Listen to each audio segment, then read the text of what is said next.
इष्ट प्रार्थना की तरफ चलते हैं।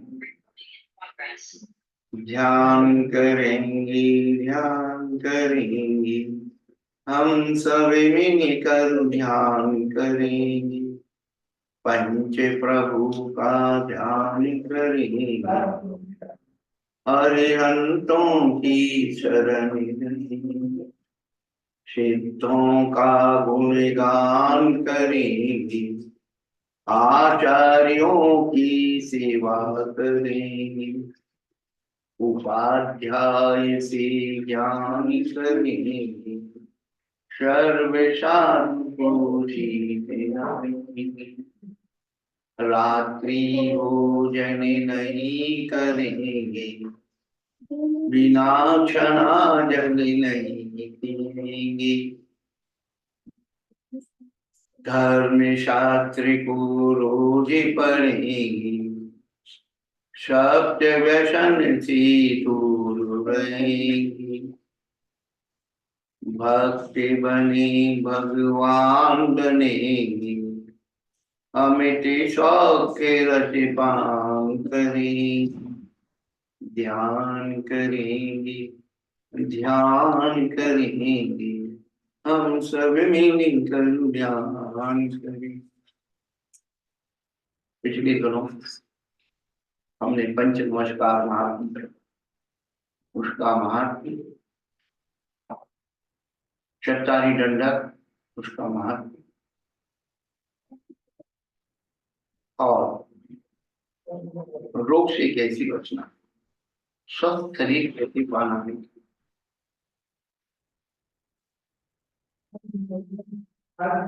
इसके अलावा कल हमने समावसरण के बारे में बताया, जहां संसार के सभी जीवों को समान रूप से शरण मिल जाती है, जिसमें राग द्वेष नहीं होता है, ऐसी सभा समावसरण कहलाती है। आप ही अपने घर में यदि समावसरण का अनुभव करना चाहते हैं तो प्रतिदिन पूरे परिवार के साथ बैठ करके कम से कम आधा घंटा स्वाध्याय करें। तो परिवारों में स्वाध्याय करने के लिए क्रम होना चाहिए। यदि आप वास्तव में स्वाध्याय करना चाहते हैं, प्रारंभ करना चाहते हैं, तो आप जैनेन्द्र वर्णी का शांति पथ प्रदर्शन एक छोटा सा प्रवचन संकलन है, उसका स्वाध्याय। बच्चों को मंदिर जाना, या आप लोग भी मंदिर जाते हैं तो मंदिर जी में क्या क्या कैसे करना चाहिए, इसका एक मनोवैज्ञानिक चित्रण एक मंदिर नाम की पुस्तक में किया है, जिसकी 5 भाषाओं में अनुवाद हो चुका है। लाखों प्रतियां लोगों ने इसे पढ़ी है और लगभग 2000 के ऊपर भी इसके पर बड़े बड़े डॉक्टर, इंजीनियर और विद्वान उन्होंने इस पर समीक्षा की कि ऐसी पुस्तक अभी तक जैन समाज के लिए अनुपलब्ध थी। एक व्यवस्थित पुस्तक उनका उसका अभ्यास करें और श्री धर्म शुभ संस्थान के माध्यम से भी आप उस पुस्तक को मंगा सकते हैं। गुजराती, मराठी, कन्नड़, अंग्रेजी और हिंदी, इतनी भाषाओं में उसका अनुवाद। हम चलते हैं आप यहाँ कल समोषण की चर्चा की थी। अब तीर्थंकरों की सभा को समोषण कहा जाता है। तो तीर्थंकर किसे कहते हैं? तीर्थम करोति तीर्थ, तीर्थ घाट या किनारे को कहते हैं जहां से व्यक्ति इस पार से उस पार जाता है, जो चिर परिचित होता है, लोगों के आवागमन का एक चिर परिचित स्थान होता है, उसे घाट कहते हैं।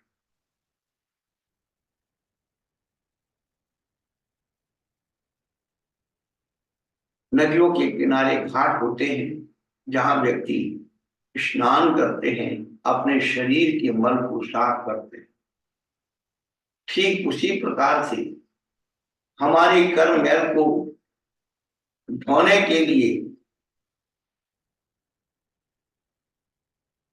तीर्थ को करने वाले तीर्थंकर होते हैं। तो जो संसार के समस्त जीवों को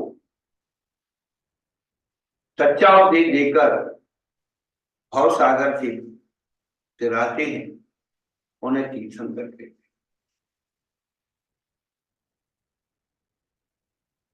तीर्थंकर धर्म देशना जिनके लिए नामक होती है 4 समय। प्रारंभ में हम जिन तीर्थंकरों की जानकारियां रखते हैं, बचपन से जो हमें पढ़ाया गया है कि तीर्थंकर 24 होते हैं। इनके अलावा भी तीर्थंकर होते हैं, उनकी चर्चा अपन दूसरे भाग में करें। 24 तीर्थंकर होते हैं और उनकी पहचान के चिन्ह होते हैं।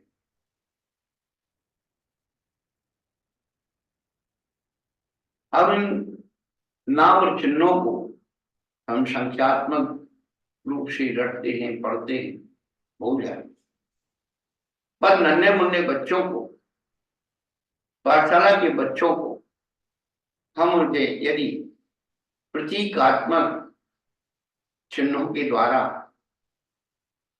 बतलाएं, पढ़ाएं, उससे 2 फायदे होते हैं।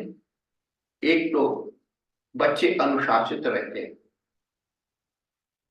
क्रम में बैठने पर, थोड़ी दूरी बनाकर बैठने पर बच्चे एक दूसरे से छेड़छाड़ नहीं करते हैं। दूसरा, तीर्थंकरों के चिन्हों के हाथों पर एक्शन और प्रतीक बनाने से बच्चों के अंदर एक साथ एक व्यायाम हो जाता है, एक्सरसाइज हो जाती है। तीसरा, बच्चों का उपयोग उसमें लग जाता है। और चौथा, बच्चों को याद जल्दी हो जाता है। कब्र शक्ति से बच्चे जल्दी याद कर लेते हैं। तो ये कुछ लाभ इस ढंग के हैं। तो प्रारंभ में हमने बच्चों को कविता के रूप में भगवान और उनके चिन्हों को याद कराने के लिए एक छोटा सा कविता का रूप बनाया था। उसको हम लोग एक्शन के साथ और पढ़ेंगे, जिससे कि बच्चों के अंदर वो चिन्हों की भावना और प्रतीक अपने आप मन और मस्तिष्क पर अंकित हो जाएंगे। ऋषभनाथ की बैल बोलो, अजितनाथ के हाथी, शंभुनाथ के घोड़ा बोलो, अभिनंदन की वंदन, सुमतिनाथ के चकुआ बोलो, पदम प्रभु के लाल कमल, सुपार्श्वनाथ की साथिया बोलो, चंद्र प्रभु के चंद्रमा, पुष्प दंत की मगरी बोलो, शीतलनाथ की कल्प वृक्ष, शांशनाथ की गैला बोलो, विमलनाथ की सूप, अनंतनाथ की शेही,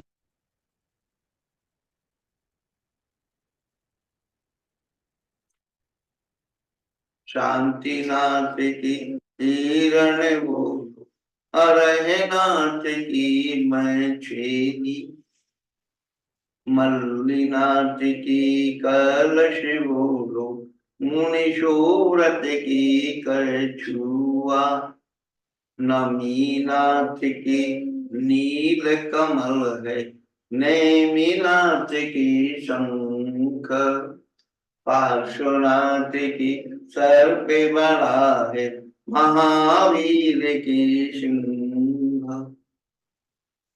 इस प्रकार से बच्चों को हम चिन्हों के प्रतीक रूप, हाथों के एक्शन से उन्हें भावित करें, जिससे तुरंत उनके नाम के सामने उनका चिन्ह अवतरित हो जाता है। वास्तव में तीर्थंकरों के जो चिन्ह है वह कुछ है अजीब रूप है, कुछ जीव रूप है। जैसे सात में सुपार्श्वनाथ का साथिया है, 15 में धर्मनाथ का वचन है, 19वें मणिनाथ का कलश है। इन तीर्थंकरों के, ये तीन तीर्थंकरों के चिन्ह अजीब रूप है और इनमें भी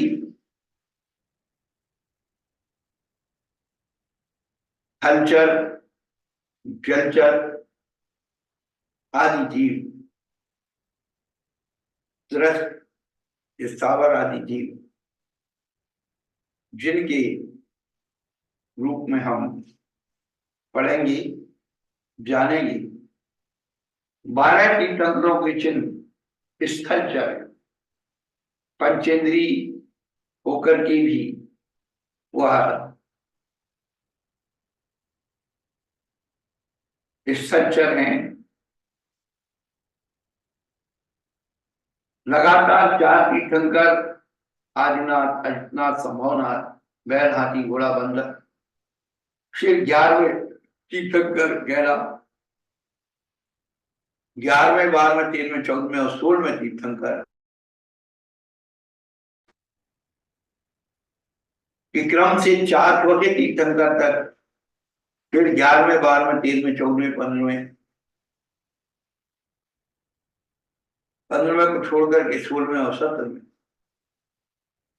इन सब चीजों तीर्थंकरों के चिन्हों का स्मरण रख लें तो बड़ी सरलता हो जाती। जल में उत्पन्न होने वाले जो चिन्ह है 6 तीर्थंकरों के, जो जल में उत्पन्न होने वाले जीव के हैं, लाल कमल है, मगर है, 6वें प्रभु परम प्रभु का लाल कमल, 9 पुष्पदंत का मगर, 18वें हरनाथ का मछली, मुनिसुब्रत का कछुआ, 21वें नवीनाथ का नीलकमल और 22वें नेमिनाथ का तीर्थंकर का चिन्ह शंख है। और 4 तीर्थंकरों के चिन्ह एक इंद्री जीव के हैं। परम प्रभु का जो लाल कमल है, 8वें चंद्र प्रभु का चंद्रमा है, शीतलनाथ का कल्पवृक्ष है और 21वें नवीनाथ का नीलकमल।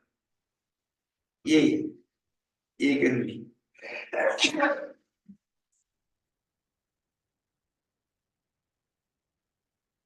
इन्हीं तीर्थंकरों में कुछ चिन्ह जो है मंगल सूचक है। सुभाषनाथ का सांतिया है और मल्लीनाथ का कलश, जो हम मंगल सूचक मानते हैं। वैसे तो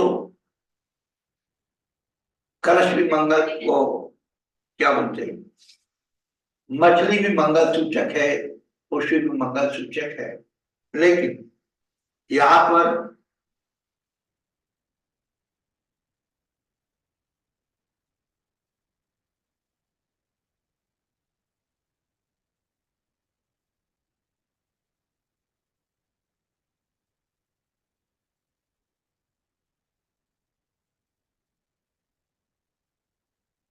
मुख्यतः स्वस्तिक और कलश को मानते हैं और पक्षी के रूप में चिन्ह जो है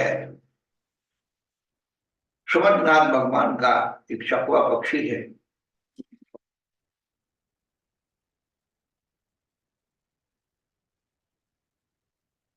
हम लोग कई नाम वाले होते हैं, ऐसे ही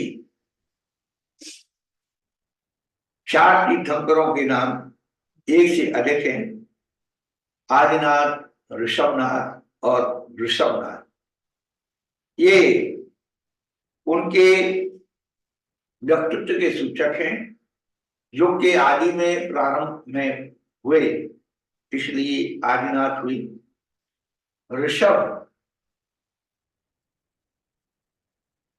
ऋषियों के आने वाले कारण, ऋषि का धर्म प्रारंभ करने के कारण कृषि करो या ऋषि बनो, इसलिए उनका नाम ऋषभनाथ पड़ गया। और ऋषभनाथ उनका वृष यानी ढल और वृषभ यानी बैल, उनका चिन्ह बैल का होने के कारण भी वृषभनाथ पड़ गया। उस नाम के पीछे कुछ हेतु होता है। 9वें पुष्यदंत का नाम, पुष्यदंत तो है ही, शुभजी नाथ भी है। और 21वें नेमिनाथ का एक नाम अरिष्ट।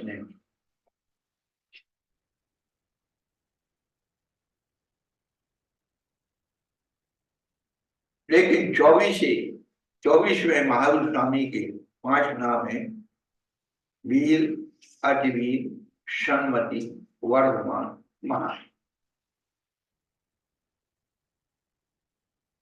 इन 5 नामों के पीछे कोई ना कोई एक कहानी है।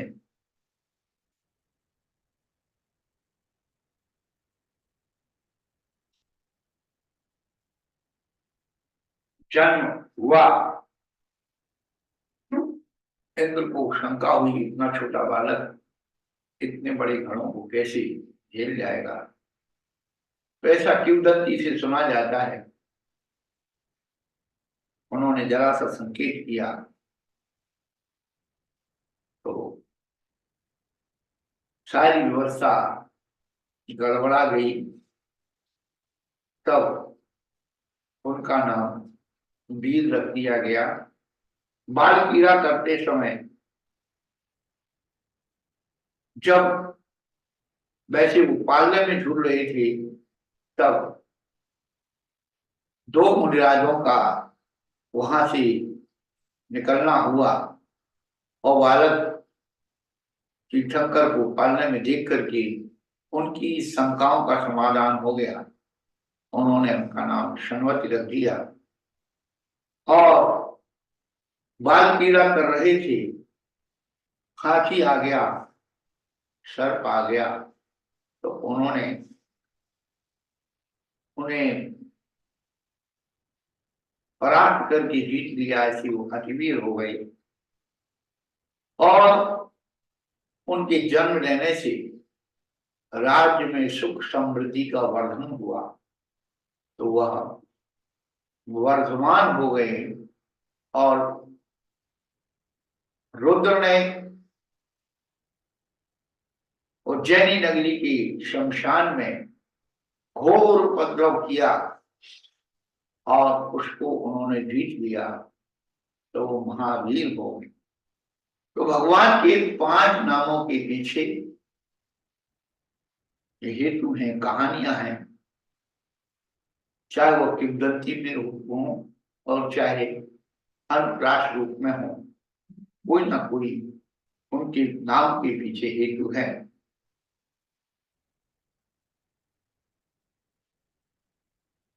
चौबीस तीर्थंकरों के जो शरीर की रंग है वह अलग अलग हैं। तो हरे रंग के मुनिशुभ्रत अरुण मीनाति काले रंग के, चोले की शंकर तपे सोने के समान पीले रंग के। तो इस प्रकार से, और दूसरा प्रकार भी हम पहले इस प्रकार से पढ़ें, पर दूसरे प्रकार से भी उन्हें बच्चों को पढ़वाने की कोशिश करें। अपन रंग का नाम पहले बोल दें, भगवान का नाम बाद में बोलें, जैसी सफेद रंग के पदम प्रभु वासे हरे रंग के कृपासनाधिपासन काले रंग के शुभ्रत अरुणे मीना तपे हुए सोने के पीले रंग के 16 तीर्थंकर। तो दोनों तरफ से पढ़ने से पश्चातानुकूल भी है और बीच बीच में कहीं से भी पढ़ लेना यथार्थ कथानुकूल भी है। चलो हाँ,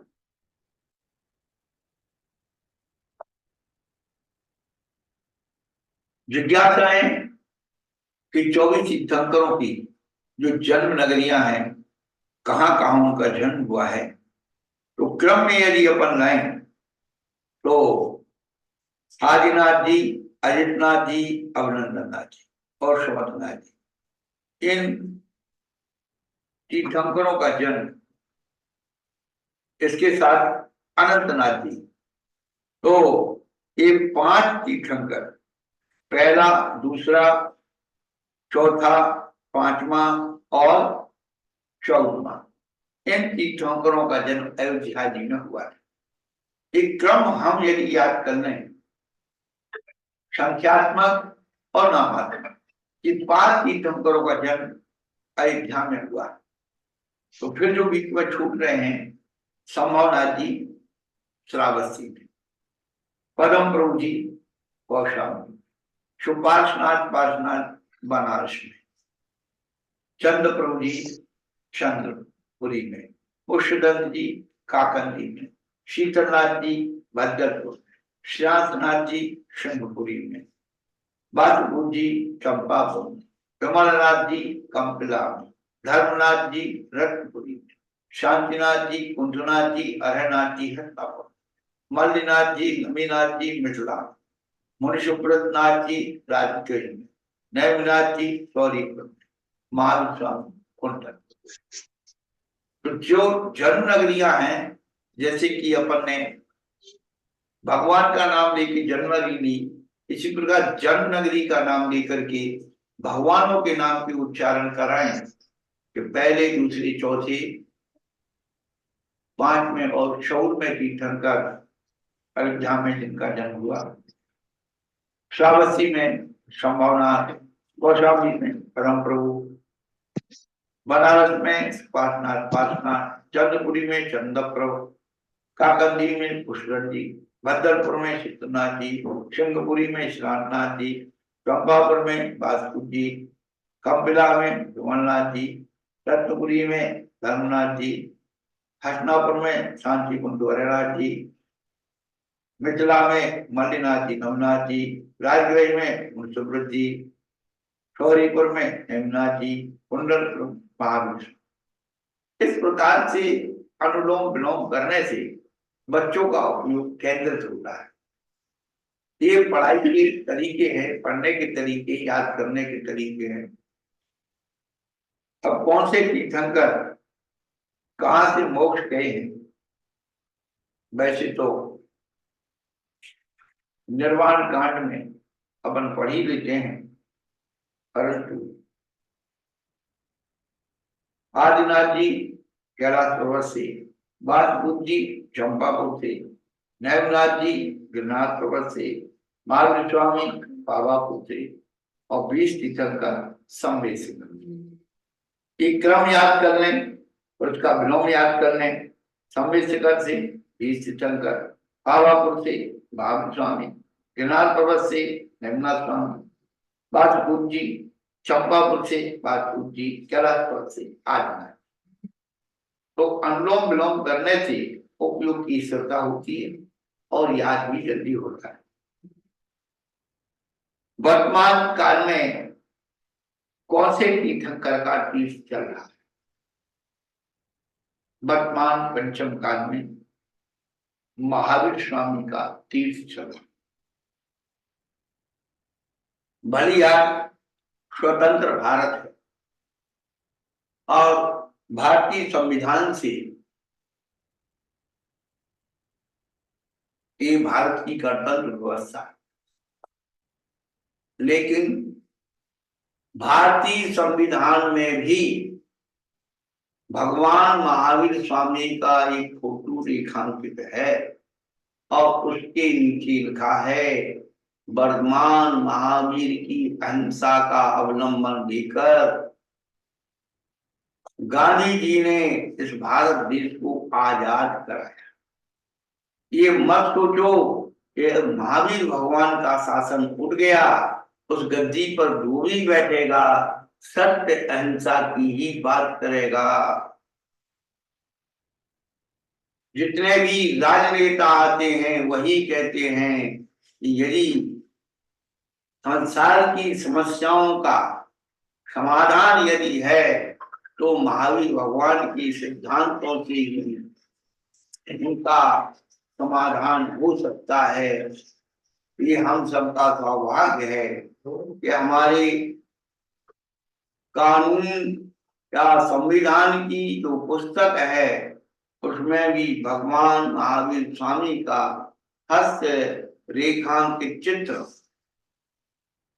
बना हुआ है और भारत सरकार 2500 निर्वाण महोत्सव का, 26वां जन्मोत्सव का और अभी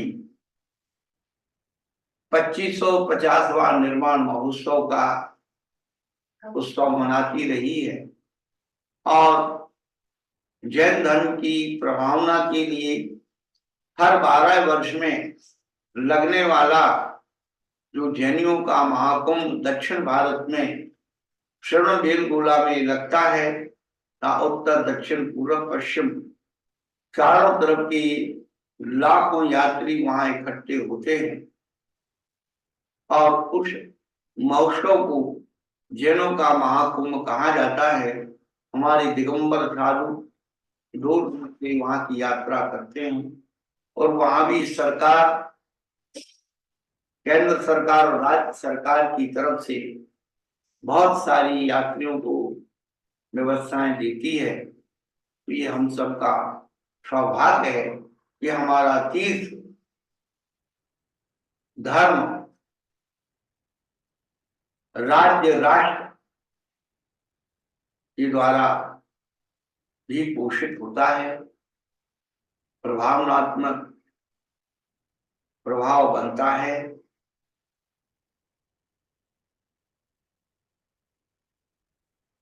तो वर्तमान में महावीर स्वामी का तीर्थ चल रहा है। थोड़ा सा परिचयात्मक विवेचन यदि हम करें, भगवान महावीर स्वामी की जो माता है उनके परिचय में माता के 5 नाम। पहला हम लोग जानते हैं त्रिशला देवी, दूसरा मनोहर, तीसरा पवित्रा, चौथा प्रेम कारणी और 5वां प्रिय कारणी। लेकिन पिताजी का नाम हमेशा सिद्धार्थ रहा है।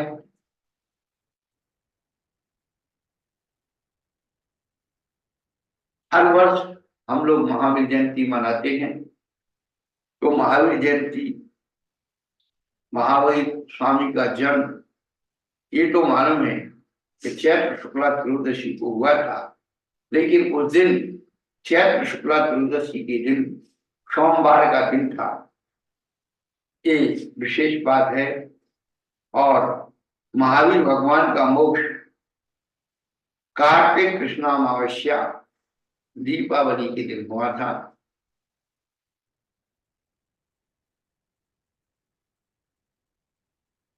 भगवान महावीर स्वामी के बारे में बहुत सारी किंवदंतियां, मान्यताएं, धारणाएं विकसित होती हैं, लेकिन दिगंबर जैन परंपरा के अनुसार भगवान महावीर स्वामी बाल ब्रह्मचारी थे। उन्होंने अपना विवाह नहीं किया था। विवाह के प्रस्ताव तो बहुत आए, लेकिन उन्होंने विवाह को स्वीकार नहीं किया। इसलिए वो बाल ब्रह्मचारी थे।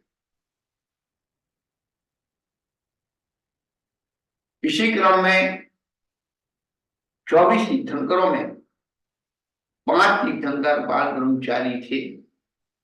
वासुपुज, मल्लिनाथ, नैमिनाथ, वार्षनाथ और महाविष्णु।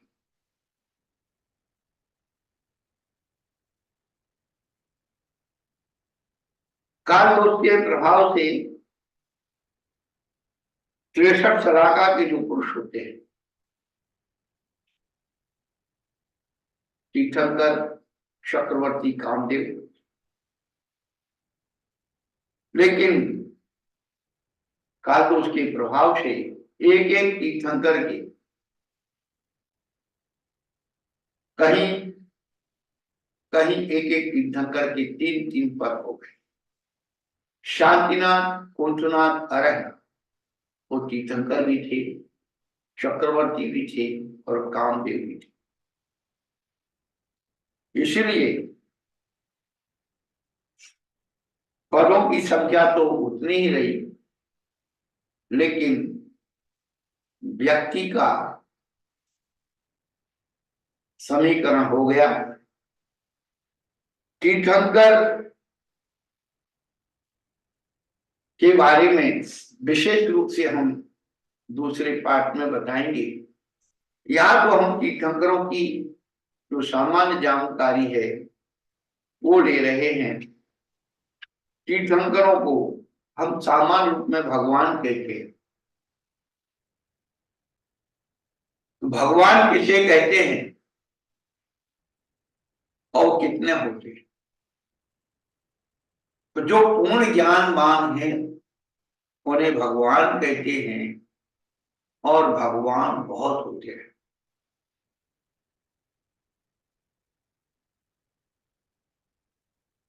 बाहुबली भगवान थे, भरत भगवान थे, रामचंद्र भगवान थे,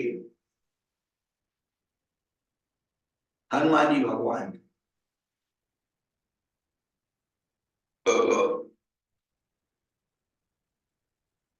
जिन्होंने अपने पूर्ण ज्ञान का विकास कर लिया था वे सब भगवान के रूप में पूजनीय हो जाते हैं।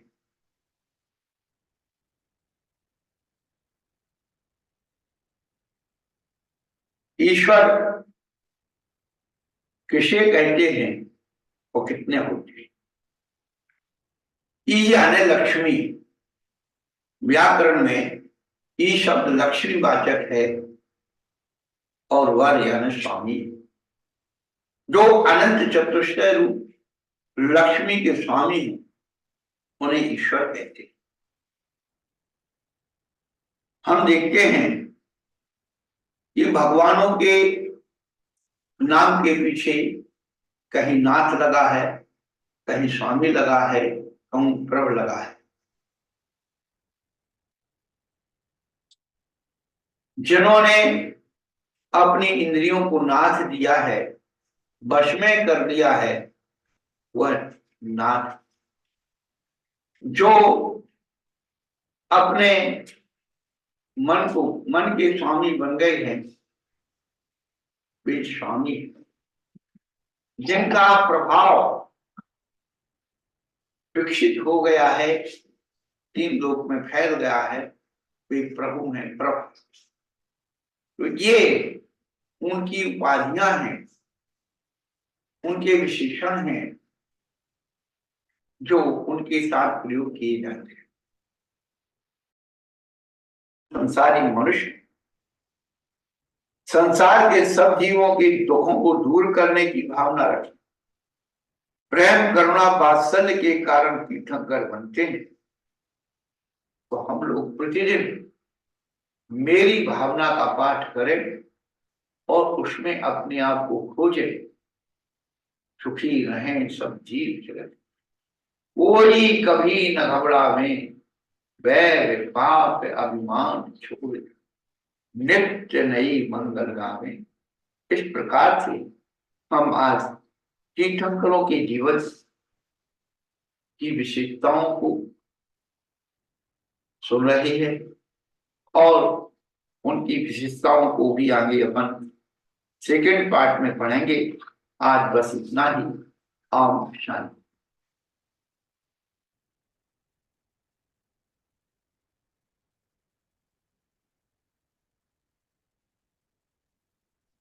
जैसे कि भगवान जन्म लेते हैं वहाँ